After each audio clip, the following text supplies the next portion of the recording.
How did Alec Guinness know? He said, "You'll be dead in a week."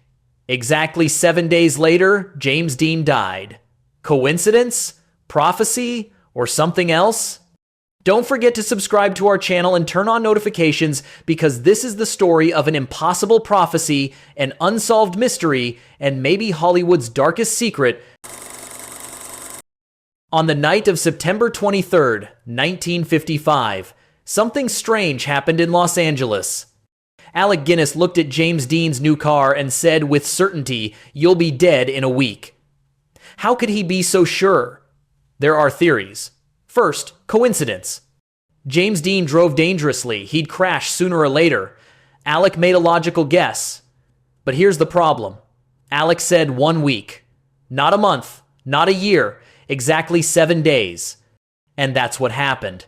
Second theory, prophecy. Some people can receive signals from the future. Alec Guinness saw a vision that night. A crash, blood, death.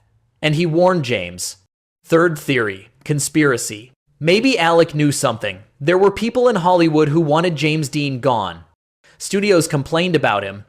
Difficult to work with. Uncontrollable, they said. Maybe someone made a plan and Alec overheard something backstage. He tried to warn James, but couldn't say it directly. He could only say, "You'll be dead in a week." Which theory is correct? Nobody knows, because Alec Guinness rarely spoke about this. He only said once, "I've never forgotten that night." So, what's the truth? To answer this question, we first need to understand who James Dean was. James Byron Dean was born on February 8, 1931 in Marion, Indiana. His father, Winton Dean, was a dental technician. His mother, Mildred, was a housewife. The family was poor but happy. When James was a little boy, his mother would read him poems, play piano. But when he turned 9, everything changed. Mildred got cancer. She was hospitalized. Little James would visit his mother every day. But one day the doctors said, "Don't come anymore." A few days later, Mildred died. James was 9 years old and wasn't allowed to witness his mother's death. His father, Winton, couldn't handle it. He said he couldn't take care of his child and sent James to his uncle Marcus Winslow's farm in Indiana. The little boy was abandoned. His father didn't want him. His mother was dead. James grew up on that farm, alone, broken, angry. His classmates at school thought he was weird. He was quiet, but sometimes would explode suddenly. Teachers were worried, but nobody knew what to do. During high, with school, James discovered something: acting. When he performed in school plays, he felt something different for the first time. The pain stopped. The loneliness disappeared. On stage, he could be someone else. When he graduated high school in 1949, he decided to move to California. He went to Los Angeles. He wanted to be an actor. The beginning was hard. He worked as a waiter, parked cars in parking lots, acted in small theater roles. But in 1951, his luck turned.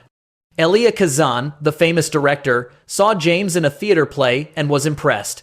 "There's something about this kid," he said. He gave James a small film role. Then other roles came. He appeared in TV shows, he signed a contract with Warner Brothers, and in 1955, everything exploded. East of Eden was released in February 1955. James Dean played a young man trying to win his father's love in Elia Kazan's film. The role was exactly James's life. Abandoned, lonely, angry kid. James didn't just play the role, he lived it.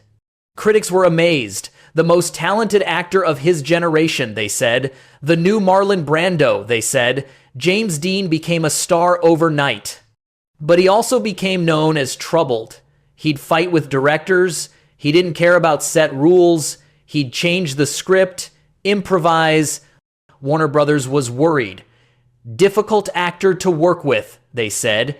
But the films were making money, so they kept quiet. In September 1955, Rebel Without a Cause was released. James Dean was now the voice of a generation. The rebellious youth, the stand against authority, the vulnerability.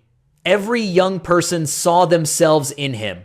James Dean in his red jacket with a cigarette, that defiant look became an icon. But his third film, Giant, hadn't been released yet. He'd shot it with Elizabeth Taylor and Rock Hudson.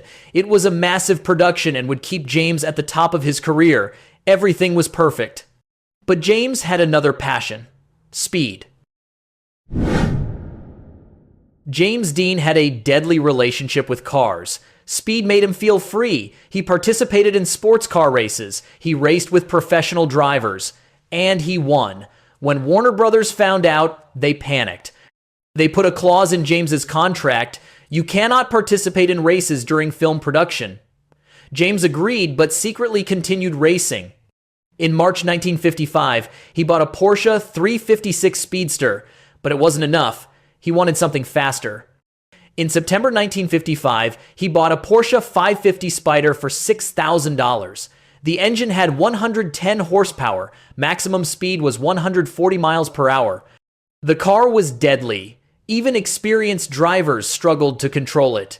James named it Little Bastard. He had it painted in black letters on the silver body. The car was just like him: rebellious, dangerous, uncontrollable. But James loved it. On the evening of September 23rd, he was showing his new car to friends. Alec Guinness was there too. The British actor wasn't yet famous for his Obi-Wan Kenobi role in Star Wars, but he was a respected performer. When he looked at the car, he felt something strange, cold, dark, death. He approached James. "James, please don't get in this car." James laughed. "Why?" Alec said, "Because if you get in this car, you'll be dead in a week." The restaurant fell silent. Everyone looked at Alec. James was still laughing. "Alec, you're being dramatic. It's just a car." Alec was serious. "No, James, there's something about this car. Death. Please don't get in it." But James didn't care. He left, and the countdown began. September 24th, Saturday. James Dean did promotional photos for Giant. Warner Brothers was happy. The film was going to be a huge success. James drove around in his Porsche that evening. He sped. He felt free. September 25th, Sunday. James told a friend, "This car takes me somewhere else. When I speed, I forget everything. My mother, my father, Hollywood, everything." September 26th, Monday. Warner Brothers warned James, "Don't race. You're under contract." James said, "Don't worry, I'm not." But he was lying. September 27th, Tuesday. James registered for a race in Salinas. He'd race on Saturday, September 30th, September 28th, Wednesday. James had his mechanic check the car. Everything was perfect. Engine, brakes, tires. The car was ready. September 29th, Thursday. James Dean was living the last full day of his life. In the afternoon, he got in the Porsche with his friend Rolf Wuthrich. They headed out to Salinas. The race was the next day, and James wanted to test the car. They were on Highway 99. He was speeding 90, 100, 110 miles per hour. Then he heard a police siren. The California Highway Patrol stopped him. The cop wrote a ticket. "You were going 65 in a 55. James apologized. The cop said, "Slow down, son. At this speed, you'll kill yourself." James said, "Don't worry, officer. I know what I'm doing." The cop didn't know who James was. He just saw a young man speeding. He wrote the ticket and left. James laughed. Rolf was worried. "James, maybe you should slow down," James said. "No, speed is my life." That evening, they stopped in Paso Robles. They ate at a restaurant. James was excited. "I'm going to win the race tomorrow," he said. That night, he slept at a hotel. It was his last night. 8 a.m. James Dean woke up. It was a sunny day, perfect racing weather. He had breakfast, checked the Porsche one last time. At 1 p.m., they hit the road. 4 hours to Salinas. James wanted to go fast. They were on Highway 46, east of Bakersfield, near Cholame. The road was empty. James sped.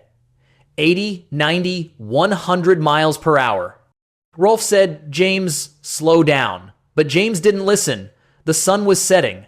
The light was blinding. 5:45 p.m. They were approaching an intersection. Where Highway 46 met Highway 41, a Ford sedan was coming from the opposite direction. The driver was Donald Turnipseed, a 23-year-old student. He was going to turn left. He saw James's car but couldn't calculate the speed. Too fast. Donald turned left. James hit the brakes, but it was too late. The Porsche tried to swerve right. Rolf screamed, "God!" The two cars collided. The sound was horrific. Metal, glass, rubber. The Porsche spun. James Dean hit the steering wheel. His head was nearly severed. His neck broke. His chest was crushed. Rolf was thrown out, hit the ground. He was injured but alive. Donald's car stopped. He was in shock but unharmed. A farmer on the side of the road saw the crash. He ran over. He looked at the Porsche.